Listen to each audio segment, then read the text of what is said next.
Gondolkodtatok már azon a Balaton fürkészve, hogy mi történhet a vizen sikló vitorlások fedélzetén? Kik lehetnek a hajón, mit csinálhatnak és hova tartanak? Régi álmom volt, hogy nekivágjak a Balatonnak, és kikötőről kikötőre vándorolva fedezzem fel a tavat. Illetve, hogy végre áthajózzak a két medence közti szoroson, és a vízről lássam egyik oldalon a Tihanyi félszigetet, másik oldalon pedig a Kőröshegyi völgyhidat. Edinával elhatároztuk, hogy kettesben vágunk bele ebbe a kalandba, és 3 napot töltünk el a vizen, ha esik, ha fúj, a hajón alszunk, és ha minden jól megy, Siófokról átjutunk a Balaton nyugati medencéjébe, majd pedig vissza. Utunk a Siófoki vitorláskikötőből indul, ami a turisták által kevésbé ismert és látogatott része a városnak, és ahonnan több tucat vitorlás árbóca mögött pillanthatjuk meg a parton lévő óriáskereket. A kikötő bejáratának bal oldalán áll a mára jellegzetessé vált aranyozott angyalszobor galambal a kezében, aminek tövében hajózunk ki és be minden alkalommal.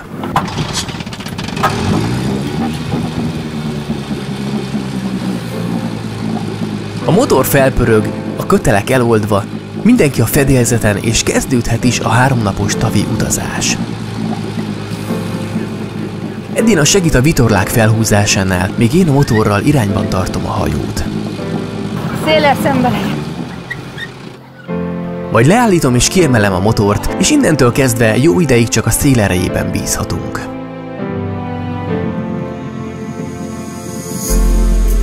Kicsit eltávolodunk a déli parttól, és egyre közelebb kerülnek a túloldalon emelkedő hegyek. A nyugat felé fordulva a Tihanyi szoros felé vesszük az irányt.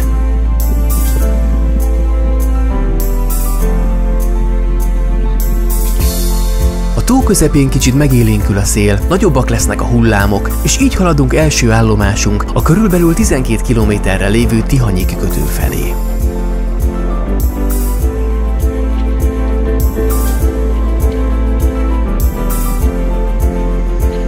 A változékony szélsebesség és szélirányok következtében kényelmes tempóban körülbelül 3-4 óra alatt közelítjük meg célpontunkat az északi parton.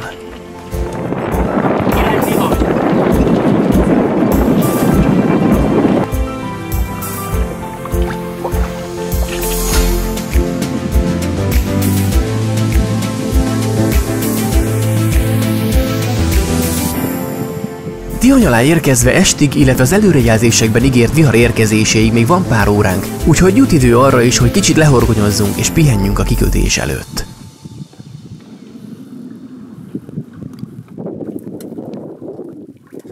Na hát készül a vacsora. Mennyi időt értünk át Siófokról ide Tihanyba? Nem nézted az órát? 4 óra van, dél körül indultunk. Az lehetetlen. Hát mindegy, lehet, hogy egy 3 óra azért volt. Melyiket kéred? Csirkit vagy a... Hát nem tudom, mind a kettőből egy picit. Az a tuti. Óriási. Piknikezés a hajó fedélzeten. Én lehet, hogy nem is ezek késsel meg villával. Ja. Hanem harapon.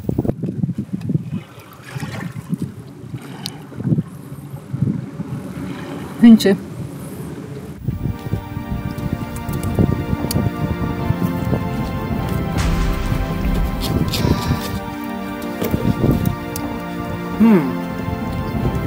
Jó.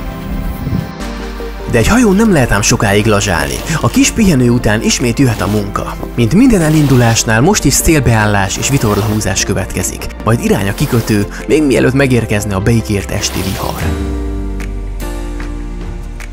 Ez az. Jók vagyunk. És akkor most a fokot kéne kipörgetni. A nagyobb másik vitorlát? Elsőt, igen. Ha.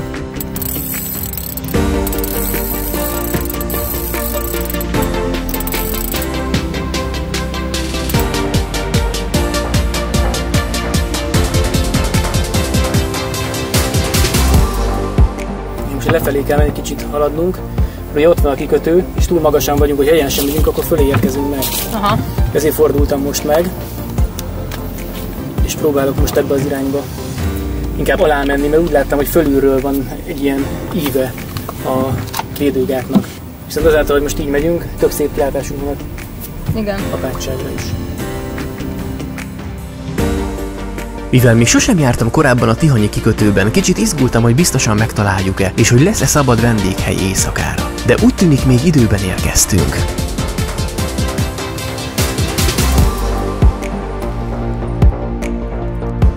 Az apátság tövében a tihanyi hajóállomásnál találtuk meg a nyugis kis túrakikötőt, ahol ahhoz képest szépen zajlik az élet. Bár Tihany központja kicsit messzebb van fent a hegyen, itt is találunk büfét és kávézót szinte pár lépésre a hajótól.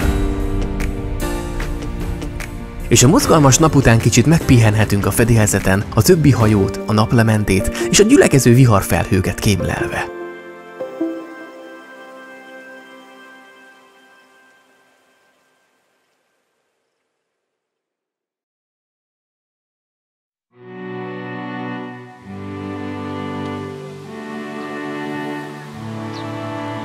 A reggel aztán nyugisan indul, és a vitorlázó kivételével még senki sincs a kikötőben. A szomszédos hajók lakói is mozgolódnak, és hát én is korán kipattantam az ágyból, hogy felkészüljek az útra a körülbelül 4 kilométerre lévő tihanyi szoros felé. Reggel a hajón. Edina ébredezik.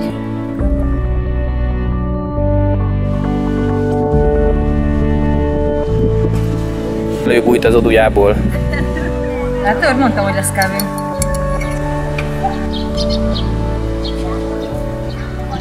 Hogy aludtál? Egész jó. Nem féltél? Nem féltem. Egy valami zavart nagyon. Mi? A hűtőtáskának a moraja.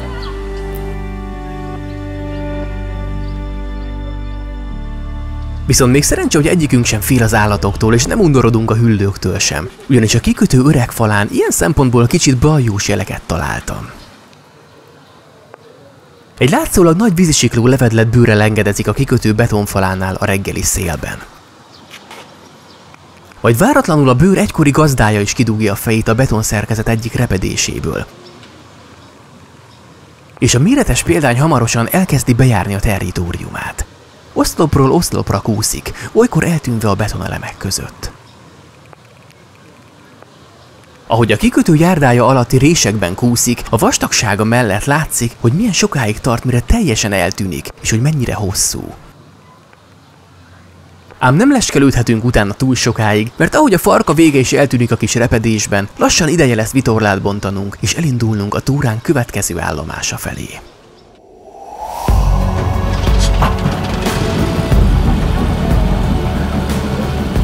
Jó, engedheted. Így gyere be.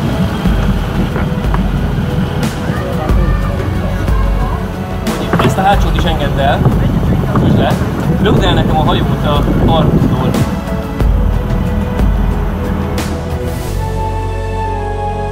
Elhagyva a tihanyi kikötőt, a bent éjszakázó hajók közül elsőként vágunk neki az utunknak, és hagyjuk magunk mögött a hajóállomást, illetve a hegytetőn álló apátságot.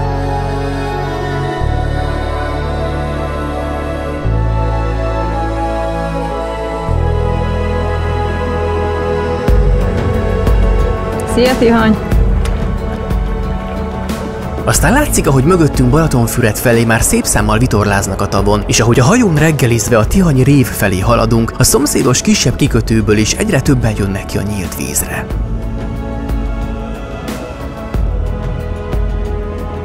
A félsziget mentén haladunk a Balaton nyugati medencéje felé, és a reggeli nyugodt vizek után hamarosan egy kifejezetten zsúfolt, forgalmas szakaszt találunk magunk előtt.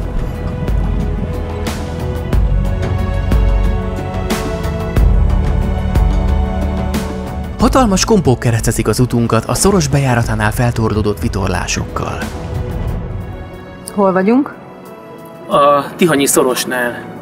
Innen ráállunk a völgyhídra, illetve itt a kompók folyamatosan közlekednek Fonyód és Tihany között. Percenként? Percenként.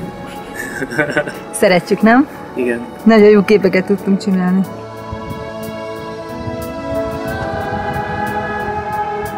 A menetrend szerint elvileg 40 percenként közlekedő monstrumok most 5 percenként haladnak itt el, és időnként épp a tó közepetáján találkoznak. Ó, vitorlásajó, minden nyavalja, látod azt? Sőt, hogy fogunk itt átmenni? A hozzánk hasonló vitorlások a nagy kompok közt manőverezve próbálnak meg átjutni, de sajnos erre a helyzetre én egyáltalán nem készültem fel, és nem tudom, mi lehet a nyerő stratégia. Arra menjél! A fordulók miatt lelassulva a viszonylag kis szélben, motor nélkül nem látok rá nagy esélyt, hogy elég gyorsan át tudjak jutni két járat között. Így aztán egy előre marad a barátságos integetés a nagy hajók emeletén utazóknak. Nem arra mész?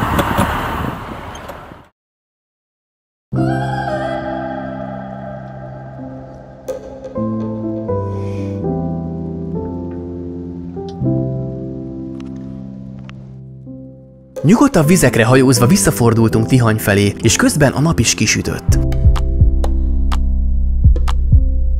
A szoroson való átkelést és a nyugati medence felfedezését egy másik alkalommal kíséreljük meg újra. De addig is kicsit élvezzük a jó időt és a szelet, és közben szép lassan Balatonfüred felé vesszük az irányt.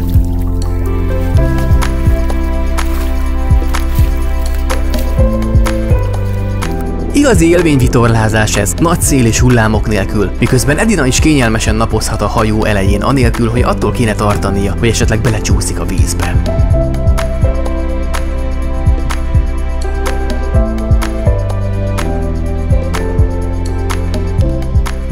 A szép idő sok más vitorlást is a vízre csábított, akik szintén szépen lassan csorognak, vagy épp horgonyoznak a tavon a napsütésben. Mindeközben elhagyjuk a kis Tihanyi félszigetet, és lassan közeledünk az északi part fővárosához.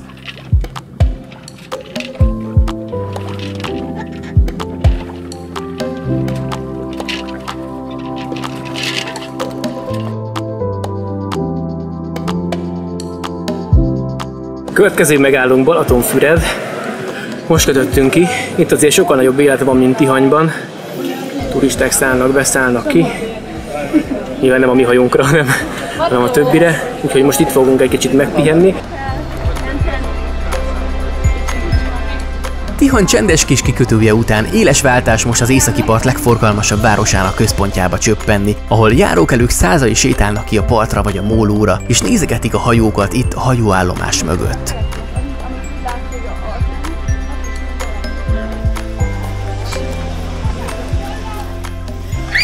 Elfáradtam. Én is. Hol voltál? Ott van a vicci. Arra kerestem. Aztán mondták, hogy arra van. Körbe kellett menni. Nézzem, milyen piros a szám. Enyém is kiszáradt szerintem. Igen.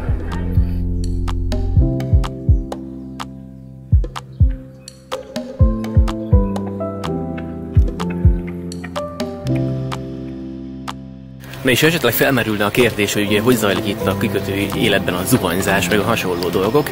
Hát most éppen reggel van, és elmegyek a zuhanyzóba. Van egy kártyám, és azzal gyakorlatilag mindegyik kikötőbe be tudok menni a megfelelő zuhanyzóba, és reggelente általában ott indítjuk a napot. Edina még alszik a hajón, ami ott van a túloldalon. Velem szemben már ott van Tihany, és itt pedig a másik oldalon van a balatonfüredi zuhanyzó lehetőség.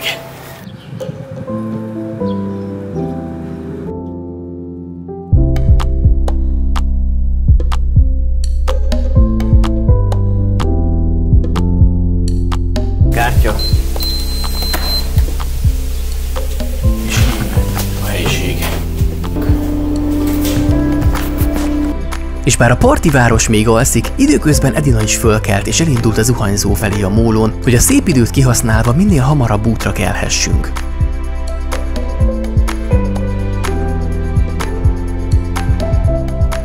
Kicsit Csopak és Alsóörs irányába tartva szépen lassan visszahajózunk Siófokra. A 12-13 kilométeres utat ezúttal is körülbelül 4 óra alatt tesszük meg, míg végül a távolban megpillantjuk a parton lévő méretes óriáskereket.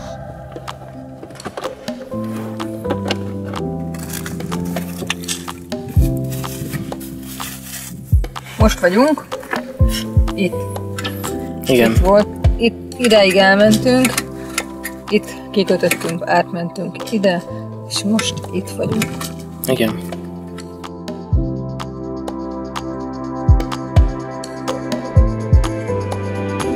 Miután szépen körbehajóztuk a Balaton keleti medencéjének nagy részét, 3 nap elteltével visszatérünk az aranyozott angyalszobros kikötőbe. És bár a Tihanyi szoroson ezúttal nem jutottunk túl, így is hatalmas élmény volt ez a vízen eltöltött pár nap, kikötőről kikötőre vándorolva Edinával, amit végül kényelmesen a szárazföldön pihenünk ki, még mindig közel a vízhez, de már a tó partján.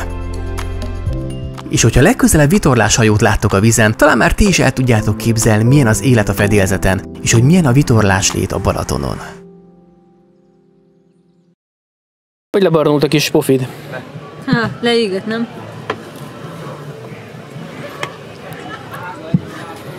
Harci sérülések a térden. Mindenhol. Tiszta lila. Ez a vitorlás life. Oda néz.